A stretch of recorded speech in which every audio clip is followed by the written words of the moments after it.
Alors, en guise d'introduction, l'exposition du genou pour une reprise de prothèse est une procédure qui peut être assez difficile et la décision est influée par plusieurs paramètres et notamment les critères préexistants, les interventions préalables, les incisions cutanées, on vient d'en parler, la mobilité du genou, est-ce qu'il y a une raideur importante et évidemment l'ablation de la prothèse qui peut être décellée ou bien fixée et ça va changer un peu la donne.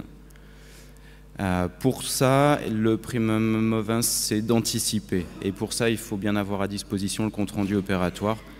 Je pense qu'il faut absolument prendre la majorité des décisions en préopératoire, parce qu'en plus, ça va déterminer, dans certains cas, la contrainte de la prothèse, donc la commande d'un plan spécifique parfois.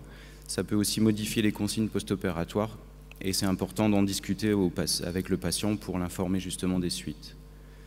L'incision cutanée et l'arthrotomie, donc on en discute très rapidement. Ali a déjà beaucoup discuté là-dessus. Et pour éviter le risque de nécrose cutanée et donc l'infection, il faut éviter une nouvelle incision. S'il en existe, reprendre la plus latérale si possible. Et s'il existe des cicatrices transversales, faire des cicatrices perpendiculaires. Afin d'éviter le risque de nécrose de rotule, je pense qu'il est très intéressant de reprendre l'arthrotomie préalable. C'est vraiment important à savoir. Et pour ça, il faut avoir le compte-rendu opératoire.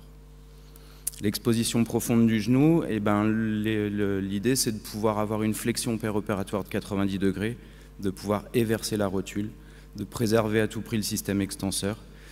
Tout ça afin d'avoir une bonne exposition qui permettra l'ablation des implants et surtout le bon positionnement des nouveaux implants afin d'éviter différentes complications post-op.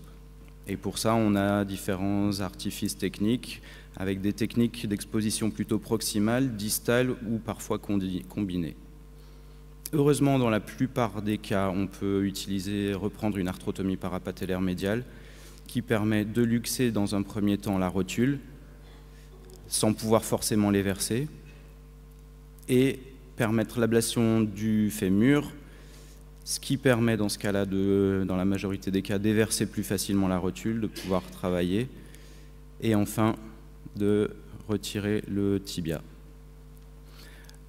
On recommande volontiers de mettre un pins de façon un peu systématique, idéalement un peu en oblique afin de pouvoir le laisser dans la mesure du possible pendant toute l'intervention, notamment la préparation du tibia. Si cet artifice technique ne suffit pas, il faut connaître les techniques d'exposition proximale avec la plus simple en quelque sorte, le quadriceps snip en latéral ou en médial qui peut être associé à un relèvement de la TTA. Rien de particulier dans les consignes post-opératoires et des résultats fonctionnels qui sont bons dans l'immense majorité des cas. Si ça ne suffit pas, on peut être amené à faire une plastie du quadriceps en VY dans la prolongation d'une arthrotomie médiale.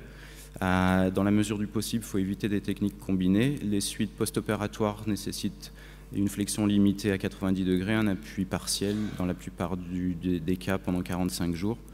Et les résultats fonctionnels montrent souvent un petit déficit du verrouillage quadricipital. Le fémoral pile permet une large exposition du fémur distal. C'est souvent la technique de choix dans les fractures supracondyliennes, mais ça impose souvent l'utilisation de prothèses charnières ou de prothèses de résection. Éviter dans la mesure du possible les techniques combinées. Rien de particulier dans les suites post-opératoires, notamment si c'est des prothèses à charnière.